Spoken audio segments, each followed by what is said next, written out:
भाई मान के चलिए आपको जाना है इंदौर से भोपाल या बड़वा से इंदौर जाना है, तो आपके लिए जो भी सुटेबल आपको एग्जाम्पल मन में सपोज कर लीजिए, मैं बड़वा से इंदौर की बात करूँगा। मान लीजिए आपको बड़वा से इंदौर जाना है, रास्ते में काफ़ी घुमाव आते हैं, काफ़ी मोड़ आते हैं, कभी गाड़ी सीधी चलती है, कभी गाड़ी कर्व पाथ एज्यूम करते, कभी कभी कर्व पाथ में वो चलती है। तो इन सभी को मिला के हमने बोला, मैंने पूछा ड्राइवर से, बस ड्राइवर से, भैया कितना दूर है बड़वा से इंदौर? तो उसने बोला 60 किलोमीटर्स। कितने? 60 किलोमीटर्स। ठीक है, तो वो 60 किलोमीटर्स, मान लीजिए यहाँ पे कोई फेमस कुछ होगा बड़वा में, वहां से लेकर इंदौर के फेमस पॉइंट तक की जो डिस्टेंस है, दैट इज नोन एज, जो लेंथ होगी उनके पाथ इनके बीच की जो लेंथ है, पाथ का जो लेंथ है, that is known as distance. मतलब उसने बोल दिया कि 60 किलोमीटर्स। यहाँ पे देखने वाली बात यह है कि बड़वा के कोई मेन पॉइंट से इंदौर के कोई मेन पॉइंट तक की जो लेंथ है, जो पाथ की लेंथ है, हमने इसको क्या बोला? डिस्टेंस बोला। इररिस्पेक्टिव ऑफ द पाथ, कैसा भी पाथ हो, समझ रहे हैं बात को? वो पाथ कर्व हो सकता है, वो पाथ स्ट्रेट भी हो सकता है, वो पाथ कैसा भी हो सकता है ना? तो इन सभी को मिला के हमने बोला कितना? 60 kilometres. That is your distance. मतलब डिस्टेंस में कुछ भी नहीं है, सिर्फ ये पाथ की लेंथ है। अब वो चाहे जैसा भी पाथ हो, ठीक है ना? इस बात को नोट करिए, जो मैं बोल रहा हूं कि डिस्टेंस के मामले में आपको सिर्फ ये देखना है कि दो पॉइंट के बीच में जो पाथ है उसकी लेंथ क्या है। अब वो पाथ कैसा भी हो सकता है और उसकी लेंथ ज़्यादा या कम हो सकती है। बात समझ में आ रही है? मैंने अभी डिस्प्लेसमेंट से कंपेरिजन नहीं करता हूँ, अभी मैं डिस्प्लेसमेंट का नाम भी नहीं लेता हूँ, अभी मैं सिर्फ डिस्टेंस की बात करूँगा। तो मैंने वो क्या बताया? मैंने ये बताया कि दो पॉइंट के बीच में जो पाथ है उसकी लेंथ अगर मैं निकालता हूँ तो वो कहलाता है क्या? आपका डिस्टेंस। क्या कहलाता है? डिस्टेंस। अब वो पाथ कैसा भी हो सकता है, घुमावदार हो सकता है, स्ट्रेट हो सकता है, कैसा भी हो सकता है ना? इसकी डेफिनेशन लिखता हूँ, it is the length of the path between two points। मतलब दो पॉइंट्स के बीच में, सपोज करो ये कोई एक पॉइंट है दैट इज ए, और ये कोई एक पॉइंट है दैट इज बी, इसके बीच का पाथ है मान लीजिए ये, है ना? सपोज करो ऐसा पाथ है, ठीक है? तो अगर मैं इसकी लेंथ निकालता हूं, है ना, तो मैं बोलता हूं सपोज करो ये 6 किलोमीटर्स है। क्या है ये? 6 किलोमीटर। तो ये क्या कहलाएगी? डिस्टेंस कहलाएगी। बात समझ में आ रही है? तो ये है आपकी डिस्टेंस। बहुत सिंपल सी बात है। अब मैं बात करता हूं displacement.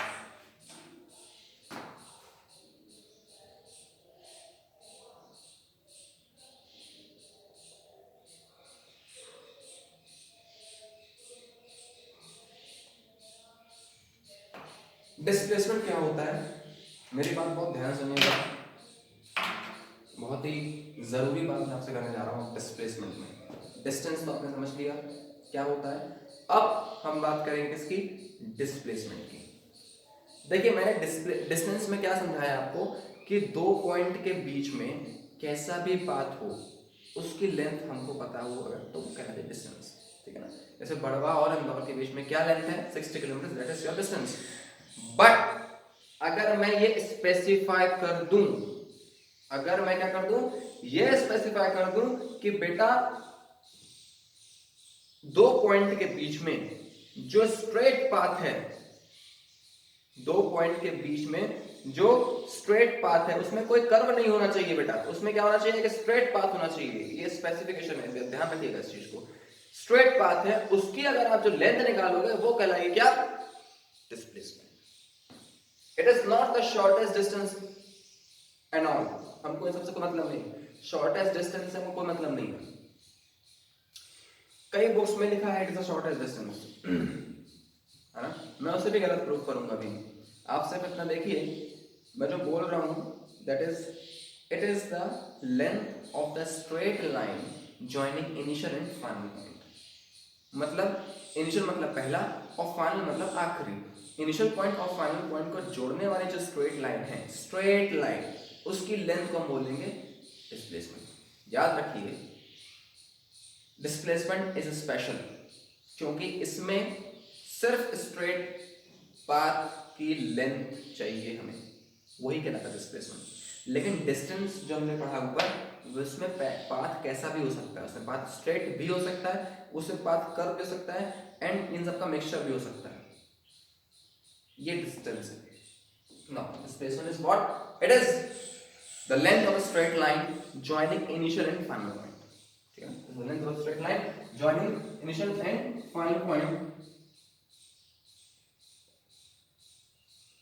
It is the length of the straight line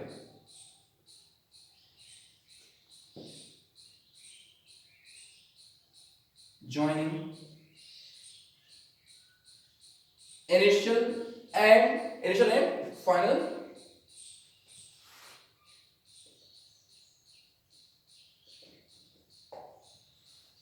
clear note। और इन दोनों से डिफरेंस क्या है? यही है डिफरेंस। बड़ा डिफरेंस तो यही है कि इसमें कैसा भी पाथ हो सकता है, इसमें पाथ हमेशा स्ट्रेट होगा। दूसरा इसमें कोई डायरेक्शन नहीं होता है भाई, डिस्टेंस है, कैसा भी हो सकता है, इसमें कोई डायरेक्शन नहीं होता, इसमें डायरेक्शन होता है। ठीक है ना? तो it has magnitude, that is 6 kilometre. ये मैग्नीट्यूड होता है किसी भी चीज की। फिजिक्स में याद रखिएगा, किसी भी चीज की अगर वैल्यू हम बोल रहे हैं तो उसको हम मैग्नीट्यूड भी बोल सकते हैं, या ये बोल लो कि मैग्नीट्यूड मतलब वैल्यू। आप कंफ्यूज मत हुआ कीजिए, बच्चे पूछते तो मैग्नीट्यूड क्या होता है? मैग्नीट्यूड मतलब कुछ भी नहीं, जस्ट वैल्यू। मैंने बोला कि मैंने यहाँ पे फोर्स लगाया 5 न्यूटन का, तो that 5 Newton is magnitude of the force. समझ में आ रही बात? तो जिस भी क्वांटिटी में, जिस भी चीज में ये दोनों चीज पाई जाए, क्या क्या? डायरेक्शन और मैग्नीट्यूड, तो वो क्वांटिटी कहलाती है, वो चीज कहलाती है वेक्टर क्वांटिटी। और जिसमें सिर्फ क्या हो? मैग्नीट्यूड हो, तो वो कहलाता है क्या? Scalar quantity. जैसे कि ये distance is a scalar quantity, it is a scalar quantity. Spelling को ध्यान से देखिएगा, scalar quantity, and it is a vector quantity because it has direction as well as magnitude. Yes, now let me clear you. अब यहाँ पे देखिए हम same example ले रहे हैं, ये वाला। मैं फिर से सेम डायग्राम बना रहा हूँ, अप्रोक्सीमेटली सेम होगा, है ना? तो यहाँ पे 6 किलोमीटर मैंने लिया था। अब मैं आपको एक्सप्लेन कर रहा हूँ डिस्प्लेसमेंट। ये तो डिस्टेंस है, पाथ कैसे हो सकता है, लेकिन डिस्प्लेसमेंट मैंने क्या कहा आपको? डिस्प्लेसमेंट में आपको ये समझाया बेटा कि डिस्प्लेसमेंट एक स्पेशल चीज है, उसमें हमको पाथ क्या चाहिए? स्ट्रेट चाहिए, है ना? तो this is your straight path. और अगर मैं इसकी लेंथ निकालता हूं तो दैट विल बी डिस्प्लेसमेंट, है ना? सपोज दैट इज 4 किलोमीटर, है ना? That is your 4 kilometre. अब कुछ बुक्स में लिखा होता है कि it is the shortest distance. किसकी बात करें? डिस्प्लेसमेंट में लिखते हैं it is the shortest distance. Shortest distance, let me clear. Suppose ये एक पॉइंट है, मान लीजिए इलेक्ट्रॉन है, सपोज करो यहाँ पे एक इलेक्ट्रॉन बैठा हुआ है, इट इज ए पॉइंट पे, और वो चला गया बेचारा ऐसे बी पॉइंट पे। स्ट्रेट पाथ कवर किया है, that is straight path.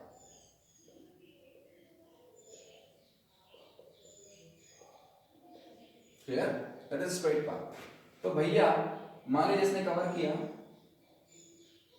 5 for an instance 5 mm। ये सिर्फ एग्जांपल की समझा रहा हूं मैं। कितना कवर किया बेटा? 5 mm कवर किया। तो मुझे ये बताओ उसमें डिस्टेंस कितनी है? डिस्टेंस है 5 mm और डिस्प्लेसमेंट भी 5 mm ही होगा ना बेटा, स्ट्रेट लाइन। तो यहां तो डिस्टेंस और डिस्प्लेसमेंट इक्वल होगा, इक्वल हो गए ना? 5 mm और 5 mm इक्वल होगा कि नहीं होगा बेटा? इक्वल हो गए। तो बुक में लिखा था it is the shortest distance, सब छोटा डिस्टेंस होगा डिस्प्लेसमेंट, यहां तो इक्वल हो रहा है। How is it possible? तो डेफिनेशन ऐसी होनी चाहिए जो हर एक कंडीशन में अप्लाई हो। इसलिए मैंने बोला कि it is the length of the straight line joining initial and final point, मतलब इनिशियल पॉइंट और फाइनल पॉइंट को जोड़ने वाली जो स्ट्रेट लाइन है उसकी लेंथ है क्या? डिस्प्लेसमेंट। ठीक है, तो this is known as what, displacement and this is distance. चलिए रिवाइंड के लिए मैं एक क्वेश्चन पूछता हूं आपसे। सपोज एक एथलीट है, शायद 7th क्लास के जो पिछला बैच था उनको याद आ गया होगा, जो 8th क्लास में हमने कई न्यूमेरिकल सॉल्व किए हैं इसी एथलीट के ऊपर। तो मान लीजिए एथलीट है, यहाँ पॉइंट ए है सपोज, ठीक है ना, और उस बेचारे ने पूरा एक पाथ कवर किया, एक पूरा एक क्या किया, पाथ कवर किया, और मैंने इसको फाइनल पॉइंट को बोल दिया बी। क्या बोला, फाइनल पॉइंट को बी बोला, है ना।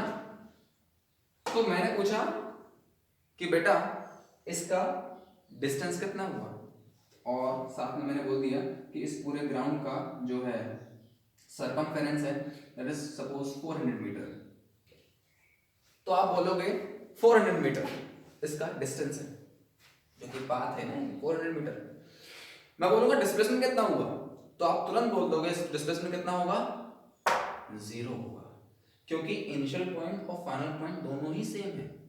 तो आप स्ट्रेट लाइन कहाँ खींचोगे, और जब स्ट्रेट लाइन ही आप ड्रॉ नहीं कर पाओगे तो लेंथ कहाँ से निकलेगी, तो दैट विल बी 0। तो मतलब उसी पॉइंट में दोनों हैं, that's why we are getting 0 displacement. But अगर मैं बोलता कि सपोज अगर ये जो है ऐसा होता, और अगर मैं बोलता कि मुझे पॉइंट सी तक का डिस्प्लेसमेंट चाहिए, मुझे पॉइंट सी तक का डिस्प्लेसमेंट चाहिए, तो उस टाइम पे डिस्प्लेसमेंट हमारा 0 नहीं होता, हम स्ट्रेट लाइन ड्रॉ करते हैं ए से सी तक, और इसकी लेंथ हम निकालते हैं। सबसे पहले हम निकालते हैं रेडियस, और फिर इसको हम डबल कर देते हैं, तो we get the diameter and hence the displacement.